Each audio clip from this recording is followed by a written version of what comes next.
പുതിയ വഖഫ് ബില്ല് പാസ്സാവുമ്പോഴും സഭയിൽ പാസ്സാവുമ്പോഴും വീണ്ടും ഒരു പ്രശ്നം ഉന്നയിക്കുന്നുണ്ട്. മുനമ്പംകാർക്ക് ഇത് പ്രയോജനപ്പെടുമോ എന്നുള്ളത്. തെറ്റിദ്ധാരണ വരുത്തുന്നുണ്ട്. മുനമ്പത്തിനിത് പ്രയോജനപ്പെടില്ലെന്ന് ഹൈബി ഈഡനും ഒക്കെ പറയുന്നുണ്ട്. പറയാൻ എന്താ കാരണമെന്ന് വെച്ചാൽ നേരത്തെ സെറ്റിലായിട്ടുള്ള തീർപ്പാക്കിയിട്ടുള്ള കാര്യങ്ങളിൽ ഇത് ബാധകമല്ല. നേരത്തെ തന്നെ തീർപ്പാക്കിയിട്ടുള്ള കാര്യങ്ങളിൽ എന്നുള്ളതാണ് പറഞ്ഞിരിക്കുന്നത്. അത് വെച്ചുകൊണ്ടാണ് മുനമ്പത്തിന് ഇത് ബാധകമാവില്ലെന്ന് പറഞ്ഞ് തെറ്റിദ്ധാരണ പരത്തി മുനമ്പക്കാരുടെ ഉള്ളിലെ തീ ഒന്നുകൂടെ ആളിക്കത്തിച്ചുകൊണ്ടിരിക്കുന്നുണ്ട് വി.ഡി. സതീശനും അങ്ങനെയുള്ളവരും. കാരണം അവർക്ക് വലിയ നിരാശയുണ്ടാക്കിയതാണ് ഇന്നലെ ആ ബില്ല് പാസ്സാകലേ. അവർ വിചാരിച്ചത് NDA മുന്നണി തകർന്ന് തരിപ്പണമാകും, JDUവും അതുപോലെ തന്നെ TDP ഒക്കെ എതിർത്ത് വോട്ട് ചെയ്യും. കാരണം ഈ ന്യൂനപക്ഷ പ്രീണനം അവരുടെ നയഭത്തിൻ്റെ ഭാഗമാക്കിയ പാർട്ടികളാണ് അവർക്ക്. അവർക്കത് പിടിച്ചേ നിൽക്കാൻ പറ്റും. അവരെ കുറ്റം പറഞ്ഞിട്ട് കാര്യമില്ല. ജയിക്കണമെങ്കിൽ അത് വേണം. മത്സരമാണല്ലോ അവിടെ. പിന്നെ ഇവരുടെ സഹായമില്ലാതെ ജയിക്കാൻ പറ്റില്ല. അങ്ങനെയുള്ള പാർട്ടികൾ പോലും പിന്തുണച്ചു എന്ന് പറഞ്ഞു കഴിഞ്ഞാൽ വിപ്പ് കൊടുത്ത് അത് പ്രകാരം വോട്ട് ചെയ്തു. എന്തൊരു സമർത്ഥമായിട്ടുള്ള ഭരണതന്ത്രമാണ് ഇവരുടെ എന്ന് ഞാൻ അത്ഭുതപ്പെടും. നമ്മുടെ വിഷയം അതല്ല. അതുകൊണ്ട് ഈ കാര്യത്തിലേക്ക് വരാം. അപ്പം മുനമ്പത്തിൻ്റെ കാര്യത്തിൽ എന്താ സംഭവിച്ചിരിക്കുന്നത്?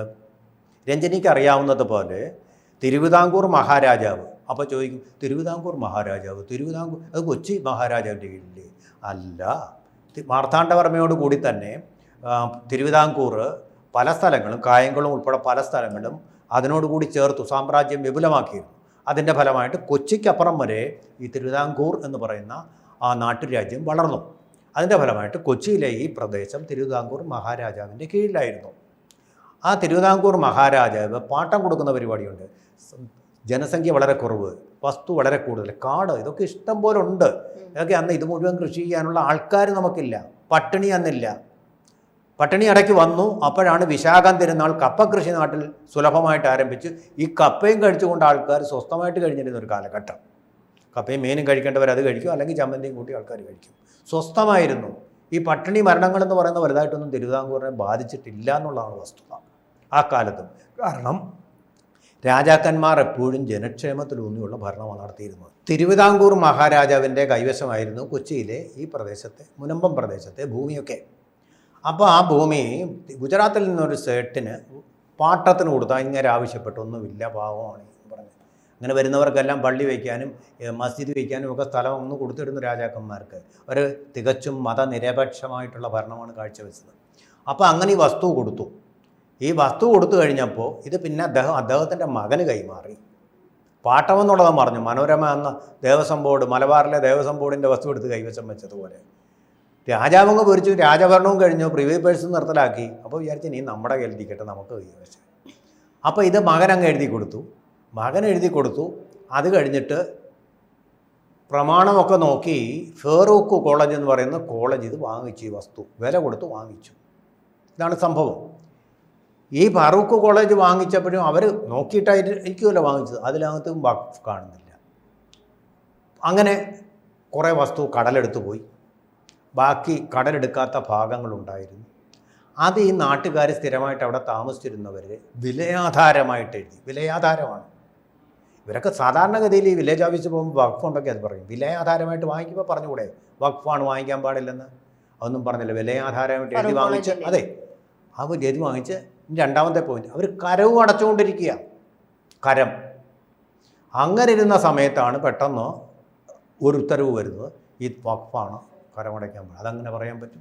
കരം ഇതുവരെ അടച്ചുകൊണ്ടിരുന്നത് പെട്ടെന്ന് വഖഫാണെന്ന് പറഞ്ഞാൽ അതെന്തുവാ? മുൻകാല എന്ത് പ്രാബല്യമുള്ളത്?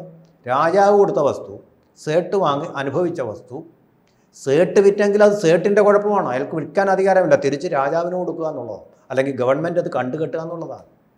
ഒരു വഖഫുമില്ല. രാജാവ് വഖഫാണോ? തിരുവിതാംകൂർ മഹാരാജ് വഖഫല്ലല്ലോ. ചേര രാജാക്കന്മാരിൽ ആരും അവസാനത്തെ ആൾ മതം മാറി എന്ന് പറയുന്നത്. തിരുവിതാംകൂർ രാജാക്കന്മാരിൽ ആരെങ്കിലും മതം മാറിയിട്ടുണ്ടോ? എനിക്കറിയാൻ വേണ്ടിയിട്ട് ചോദിക്കുക. ഇല്ലല്ലോ. പിന്നെ എങ്ങനെ വഖഫാവുന്നത്? എങ്ങനെ വഖഫ് ആവണോ? അത് സേട്ട് എഴുതി വെച്ചിട്ടുണ്ട്. സേട്ട് എഴുതി വെച്ചിട്ടുണ്ടെങ്കിൽ അങ്ങനെ മകൻ എങ്ങനെ കൊടുത്തു സേട്ട്? എവിടെയാണ് ഈ വഖഫ് കയറി വന്നത്? ശരിക്കും ഇത് സംസ്ഥാന സർക്കാരിന് കൈകാര്യം ചെയ്യാവുന്നതല്ലേ ഉണ്ടായിരുന്നുള്ളൂ? സംസ്ഥാന സർക്കാർ ഒളിച്ചു കളിക്കുക. സംസ്ഥാന സർക്കാരിനും വേണം ഈ പറയുന്ന പ്രീണനത്തിൻ്റെ ഫലം വേണം. പ്രീണനത്തിൻ്റെ വോട്ട് വേണം. വോട്ട് ബാങ്ക് പ്രീണനമാണ്. അപ്പോൾ ഇത് ഈസി ആയിട്ട് ഇത് പറ്റുമല്ലോ. ഇവർ അനുഭവിച്ചുകൊണ്ടിരിക്കുക. ഇവരതാണല്ലോ ഭൂപരിഷ്കരണം നടപ്പാക്കിയത്. ജന്മിമാരുടെ എല്ലാം സ്വത്ത് പിടിച്ചെടുത്തില്ലേ? ഭയങ്കര ധൈര്യമായിട്ട് ഇപ്പോഴും കൊട്ടിഘോഷിച്ചുകൊണ്ട് നടക്കുന്നല്ലോ. ജന്മിത്വം അവസാനിപ്പിച്ചു, ഞങ്ങൾ ഭൂപരിഷ്കരണം നടപ്പാക്കി, കുടിയാൻ ബില്ല് നടപ്പാക്കി എന്നൊക്കെ പറഞ്ഞ് ഞാൻ ധീര ധീര എന്ന് പറഞ്ഞുകൊണ്ട് മുദ്രാവാക്യം വിളിച്ച് നടക്കുന്നുണ്ടല്ലോ. പാർട്ടി കോൺഗ്രസിലും പറയുന്നുണ്ടല്ലോ അതൊക്കെ. എന്താ ഈ ധൈര്യം ഇവിടെ കാണിക്കാഞ്ഞത്? വാക്വായാലും അല്ലെങ്കിലും പരിധി വിട്ട സ്വത്ത് കൈവശം വെച്ചുകൊണ്ടിരിക്കുന്നത് ഇവിടുത്തെ അധ്വാന വർഗത്തിനെതിരാണ്. അധ്വാന വർഗത്തിൻ്റെ കൂടെ നിൽക്കുന്നവരാണ് കമ്മ്യൂണിസ്റ്റ് പാർട്ടികൾ. ഇതല്ല, ഞങ്ങളിത് ഇവിടെ അധ്വാനം ദേഹണ്ണം ചെയ്തു നിൽക്കുന്നവരുടെ കൂടെ നിൽക്കും എന്ന് പറഞ്ഞ് ഗവൺമെൻറ്റിന് ഒരു നടപടി എടുക്കാമായിരുന്നു. അതിന് തടസ്സമായിട്ട് എന്താ നിൽക്കുന്നത്? 2013 ഗവൺമെൻറ് ഓഫ് ഇന്ത്യ പാസ്സാക്കിയ ഈ വഖഫ് പദ്ധതി ഇതിന് മുമ്പൊരെണ്ണമുണ്ട്. അതനുസരിച്ച് ഇങ്ങനെയുള്ള സ്വത്തിൽ ഒന്നും ചെയ്യാൻ പറ്റില്ല. ധൈര്യമായിട്ട് കേരള ഗവൺമെൻറ്റിന് ഒരു നടപടി എടുക്കാമായിരുന്നു. നിങ്ങളുടെ ആണെന്നും പറഞ്ഞ് കരമടയ്ക്കാൻ അനുവാദം കൊടുത്താൽ മതി റവന്യൂ ഡിപ്പാർട്ട്മെൻറ്റ്. അതുപോലും ചെയ്തില്ല, പേടിച്ച്. കാരണം മുസ്ലിം വോട്ട് എതിരാവും. അവർക്ക് അത്രയും വരെ ചെയ്യാമല്ലോ. പക്ഷേ ഒന്നുകൂടെ ഉണ്ട് പോയിൻ്റെങ്കിലേ കംപ്ലീറ്റ് ആവും. പക്ഷേ കേരള ഗവൺമെൻറ് ഈ നിയമസഭ പാസ്സാക്കിയെന്നിരിക്കട്ടെ, എന്നാലും സുപ്രീം കോടതി പോകുമ്പോൾ ഞാൻ നേരത്തെ പറഞ്ഞ കേസ് പോലെ ഇത് വഖഫ് ബോർഡിന് അനുകൂലമായിട്ട് വരും. കാരണം എന്താ? വഖഫ് കേസുകളിൽ ഇത് കോടതി പോകാൻ അവകാശമില്ല. വഖഫ് ബോർഡ് തന്നെ തീരുമാനിക്കേണ്ട അന്തിമാധികാരി. അത് ഒരു കോടതിക്കും ചോദ്യം ചെയ്യാൻ പറ്റില്ല. സർ, വഖഫ് എന്നുള്ളത് എങ്ങും എഴുതിയിട്ടില്ലല്ലോ. അപ്പോൾ സുപ്രീം കോടതിക്ക് അത് പറയാമല്ലോ. വഖഫ് എന്നുള്ള പരാമർശം ഉള്ളതല്ലേ സുപ്രീം കോടതിക്ക് അത് ആ ഒരു രീതിയിൽ നിൽക്കാൻ പറ്റായികയുള്ളൂ. പക്ഷെ വഖഫ് അല്ലാതെ കൺഫ്യൂഷൻ ഉണ്ട് ഇതിൽ. ഈ പറവൂർ കോടതി ഇതിനു മുമ്പ് ഒരു വിധി പറഞ്ഞിട്ടുണ്ട്. അതിൽ വഖഫ് എന്നൊരു വാക്കേ പറഞ്ഞിട്ടില്ല. പിന്നെ ഈ തർക്കം എവിടെ നിന്ന് വന്നതെന്ന കാര്യത്തിൽ എനിക്ക് സംശയമുണ്ട്. ഈ വഖഫ് എന്നുള്ളത് പിന്നെങ്ങാണ് എഴുതി ചേർത്താണോ എന്നറിയില്ല. ഒരു സംശയം, കൺഫ്യൂഷനായിട്ട് അവർ പറയുന്നു. വഖഫ് ബോർഡ് പറയുന്നുണ്ട് ഇത് ഞങ്ങളുടെ വസ്തുവാണ് എന്ന് പറയുന്നുണ്ട്, കയ്യേറ്റം ചെയ്യപ്പെട്ടതാണെന്ന് പറയുന്നുണ്ട്. അപ്പോൾ എന്തോ ഒരു സംശയം അവർക്കും ഉള്ളതുകൊണ്ട്. അല്ല, വെറുതെ കയ്യേറുന്ന ആൾക്കാരൊന്നും കേരളത്തിലില്ല. അങ്ങനെ കയ്യേറിയതല്ല, ഒരു കള്ളത്തരം കാണിക്കുന്നില്ല. അവരുടെ വിശ്വാസം അത് അവരുടെ വസ്തുവാണെന്നാണ്. ഈ കുടിയേറ്റക്കാരുടെ വിശ്വാസം അത് അവരുടെ വസ്തുവാണെന്നാണ്. അപ്പോൾ ഒരു ഡിസ്പ്യൂട്ടാണത്. സത്യം ഏതാണെന്ന് നമുക്കറിയാം. അപ്പോൾ ഈ കാര്യത്തിൽ ഇപ്പോൾ വന്ന പുതിയ ഈ സംവിധാനത്തിൽ അവർക്ക് തീർപ്പാക്കാൻ കഴിഞ്ഞില്ലെങ്കിൽ തീർച്ചയായിട്ടും കലക്ടർക്ക് പോകാം. കലക്ടർ കഴിഞ്ഞ് കോടതിയിൽ പോകാം, കോടതിക്ക് തീർപ്പാക്കാം. അതെ, പുതിയ ഭേദഗതി ബില്ല് വന്നതോടെ കളക്ടർ, അതായത് സ്ഥലത്തെ ജില്ലാ കളക്ടറിന് ഇത് വഖഫ് ഭൂമിയാണോ അല്ലേ എന്ന് കൃത്യത വരുത്തിയതിനു ശേഷം സർക്കാർ ഭൂമിയാണെന്നുണ്ടെങ്കിൽ അതിന്റെ രൂപരേഖ സത്യം പുറത്തു വരും. സത്യം കൊടുത്തു കഴിഞ്ഞാൽ അത് സർക്കാർ പുറമ്പോക്ക് ഭൂമിയായിട്ട് മാറും. സത്യം ഇത് ആരുടെയാണോ യഥാർത്ഥത്തിൽ അതിൻ്റെ ഭൂമിയുടെ അവകാശികൾ അവർക്ക് കിട്ടും. അതല്ലേ വേണ്ടത്, അതല്ലേ ശരിയായിട്ടുള്ള. എന്നിട്ടും ഇപ്പോൾ സംസ്ഥാന സർക്കാർ പറയുന്നത് തങ്ങൾ നിയമിച്ച കമ്മീഷന് അത് മുമ്പോട്ട് കൊണ്ടുപോകണം എന്നുള്ള രീതിയിൽ വീണ്ടും സംസ്ഥാന സർക്കാർ കൊടുത്തു. എന്തിനാണ് ഈ കമ്മീഷൻ എന്ന് പറയുന്നത്? ഇല്ലെജിറ്റിമേറ്റ് ആണെന്ന് സംസ്ഥാന സർക്കാരിന് തന്നെ അറിയാം. ആ ജഡ്ജിക്ക് പോലും അറിയാമെന്ന് തോന്നുന്നു, CN രാമചന്ദ്രൻ നായർ. കാരണം വഖഫ് ഉള്ള ഒരു സ്ഥലത്ത് ഇങ്ങനൊരു തർക്കം പരിഹരിക്കാൻ ഇങ്ങനൊരു കമ്മീഷനെ വയ്ക്കാൻ അവകാശമല്ല. അന്തിമാധികാരം വഖഫ് ബോർഡിന് മാത്രമാണ്, കോടതിക്ക് പോലുമില്ല. കോടതിക്കും മേലെയാണ് വഖഫ് ബോർഡ്. അങ്ങനെ വന്നു കഴിഞ്ഞാൽ പാവങ്ങൾ കണ്ണീര് കുടിക്കത്തില്ലേ? ഈശ്വരന് ഇഷ്ടപ്പെടുമോ? ദൈവങ്ങൾ പോലും കരയുകയില്ലേ? ദൈവങ്ങളല്ല, ഏകദൈവം പോലും കരയുകയില്ലേ മനുഷ്യത്വത്തിന് നിരക്കാത്ത പ്രവൃത്തി ചെയ്താൽ? അങ്ങനെയാണോ അള്ളാഹുവും ഖുറാനും പഠിപ്പിക്കുന്നത്? അതുകൊണ്ട് ഇപ്പം ചെയ്തിരിക്കുന്നത് നമ്മൾ ഖുറാനോടും പരമകാരുണ്യകരായിട്ടുള്ള പിതാവിനോടുമുള്ള നീതി തന്നെയാണ്. അത് പാവങ്ങളുടെ പക്ഷം. ദൈവം എപ്പോഴും പാവങ്ങളുടെ പക്ഷമല്ലേ നിൽക്കൂ, പണക്കാരുടെ പക്ഷം നിൽക്കുമോ?